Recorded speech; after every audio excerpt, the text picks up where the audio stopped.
حضرات گرامی قدر،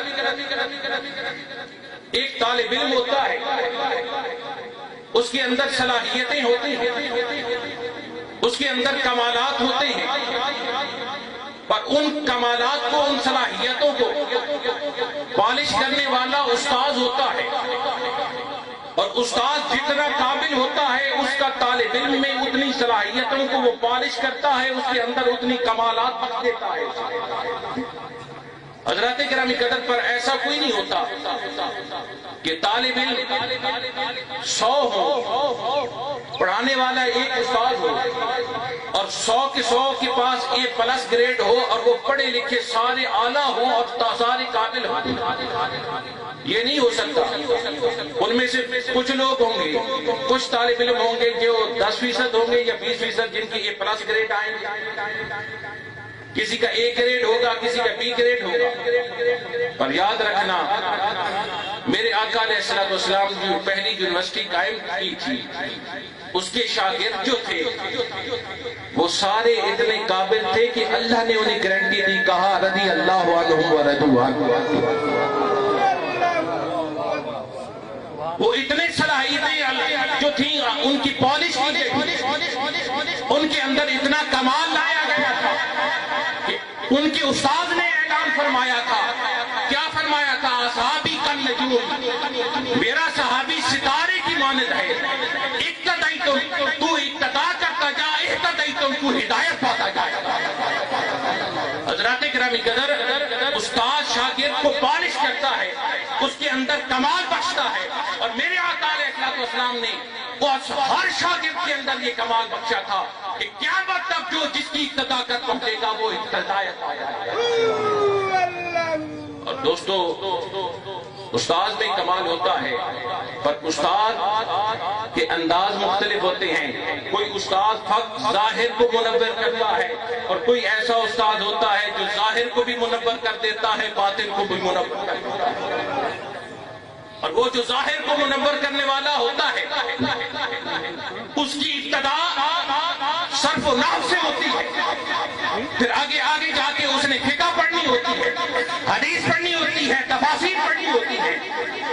اور جو باطن کو منور کرنے والا ہوتا ہے، جب بندہ اس کے پاس پہنچتا ہے وہ نگاہ ڈالتا ہے، وہ توجہ کرتا ہے، وہ اپنے سامنے بٹھاتا ہے، اور جب اپنے سامنے بٹھاتا ہے پھر اس کے قلب پہ ضرب لگاتا ہے، اور جب قلب پہ ضرب لگاتا ہے اب حضرات گرامی قدر وہ مردہ دل لے کے جاتا ہے، پھر وہ زندہ دل لے کے جاتا ہے۔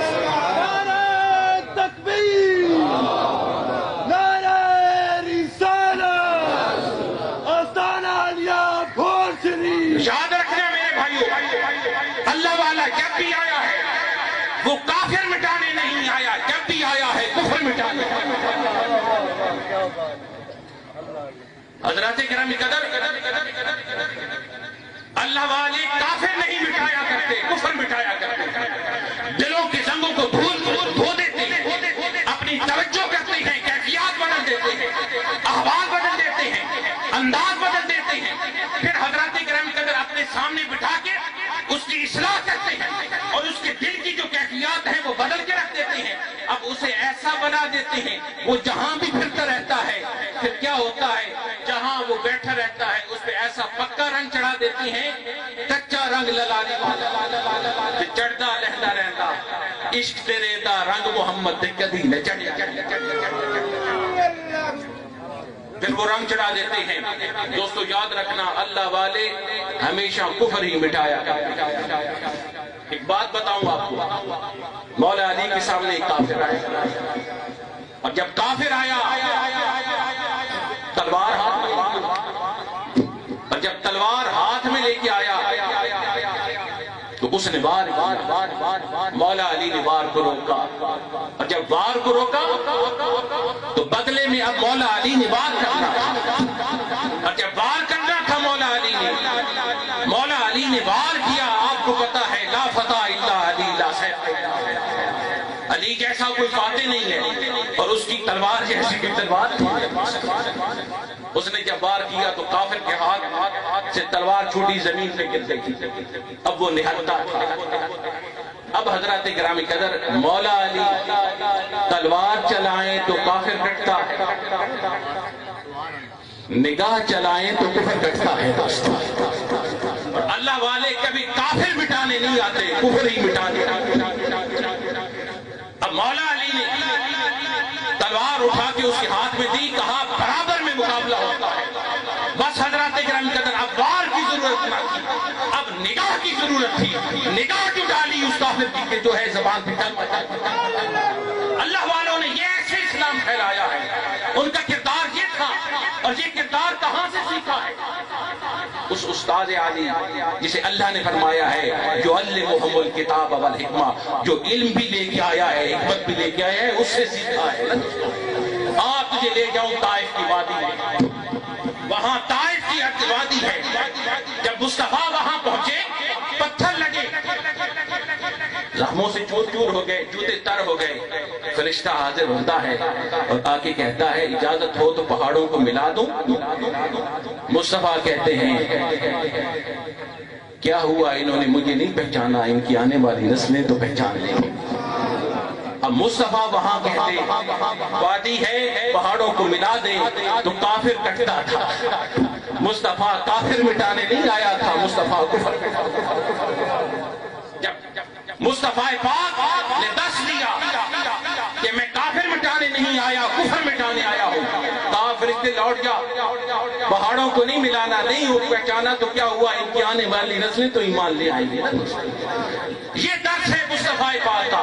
پھر یہ درس صحابہ کے پاس آیا، صحابہ سے تابعیوں کے پاس آیا، تبع تابعین سے حضرات کرام قدر تابعی سے تبع تابعین کے پاس آیا، پھر آئمہ تک آیا، اور حضرات کرام قدر پھر اولیاء سے سینہ بھی سینہ چلتا ہوا آج تک یہ فیضان جاری ہے۔ اللہ والے جب بھی آئے ہیں وہ کیا کافر مٹانے نہیں آئے، کفر ہی مٹانے آئے۔ اور حضرات کرام قدر ان کا طریقہ کیا ہے، ان کا انداز کیا ہے؟ کبھی تقریر کرتے ہیں، کبھی تحریر کر دیتے ہیں دوستو۔ کبھی تقریر کی، کبھی تحریر کی، اور جہاں تقریر نے بھی کام نہ کیا، جہاں تحریر نے بھی کام نہ کیا، وہاں سامنے بٹھا کے ٹیبل ٹاک کریں۔ جب ٹیبل ٹاک نے بھی کام نہ کیا تو پھر اس سے اگلا بھی مرحلہ رہے گا۔ تقریر، تحریر اور ٹیبل ٹاک کے بعد اس سے اگلا مرحلہ نگاہ کا ہوتا ہے حضرات کرام قدر۔ جہاں تقریر کام نہیں کرتی، تحریر کام نہیں کرتی، جہاں ٹیبل ٹاک کام نہیں کرتی، وہاں نگاہ چلاتے ہیں۔ اور جب نگاہ چلا دیتے ہیں وہاں نگاہ چلا دیتے ہیں، پھر جب نگاہ چلاتے ہیں وہ یہ نہیں دیکھتے کہ نگاہ کہاں چل رہی ہے، چاہے قلعہ گوالیار میں بیٹھے ہوں حضرات گرامی قدر، اور خانگاہ میں بیٹھے ہوئے، آپ کو پتا ہے جیل میں کیسے لوگ ہوتے ہیں، کیسے لوگ ہوتے ہیں، پر وہاں بھی جب نگاہ چلانے والا بیٹھتا وہاں بھی وہ کیفیتیں بدل کے رکھ دیتا ہے، انداز بدل کے رکھ دیتا ہے۔ پر یاد رکھنا حضرات گرامی قدر، یہ سارا کرم، یہ ساری مہربانی، یہ ساری عطائیں مدینے والے کی طرف سے ہوتی ہیں دوستو۔ اللہ دیتا ہے، مصطفیٰ تقسیم کرتا ہے۔ ایک مثال میں سمجھ